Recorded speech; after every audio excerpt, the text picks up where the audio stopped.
امید ہے کہ سب لوگ بخیر و عافیت ہوں گے۔ میں ایک دفعہ اس کو ذرا تھوڑا سا سینٹر میں کر لوں نا، سینٹر میں ہو جائے گا تو شاید سینٹر میں زیادہ نظر آئے، سینٹر میں۔ تو چلیں جی دیکھتے ہیں آج کا ٹاپک، چونکہ اس طرح گیا تو اس کا پھر شروعات بھی تھوڑی سی اوچھے الفاظ کے ساتھ کرنی پڑی۔ اصل میں یہ ٹاپک جو تھا یہ ایسی دقیق قسم کی، کیا کہہ لیں اس کو، فضول قسم کی چیز ہے کہ اس کو ہمارے کمیونٹی کا سے ایریڈیکیشن اس کی بہت ضروری ہے۔ اگر واقعی ہم اپنے آپ کو بہتر بلڈ اپ کرنا چاہتے ہیں تو شروع کرتے ہیں جی۔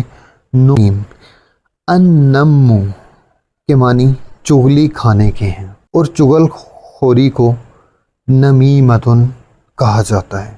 نمامن چغل خور، قرآن پاک میں ہے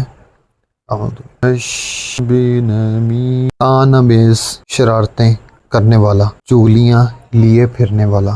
اصل میں نمیمتن کے معنی ہمسن، پاؤں کی آہٹ، یہ جو ہم چلتے ہیں نا تو جو پاؤں کی آہٹ آواز آتی ہے، اور حرکت خفیفہ کے ہیں، یعنی بالکل سرسراہٹ کہیں پہ ہونا، یا وسپرنگ جس کو آپ انگلش میں کہتے ہیں۔ تو اسی سے محاورہ ہے۔ ہاں مطلب آپ کی کوئی بہت امپورٹنٹ میٹنگ چل رہی ہے، اب ادھر تو آپ چیخ کے نہیں بات کر سکتے، تو ادھر وسپر کیا بھی جا سکتا ہے، یا جنگ چل رہی ہے تو اس طرح کے، تو جنگ تو چل رہی ہے۔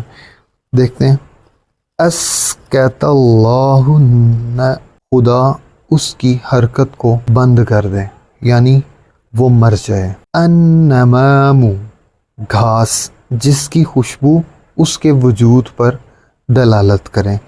النمنمۃ، قریب قریب، خطوط گویا کتابت میں قلت حرکت پر دال ہیں۔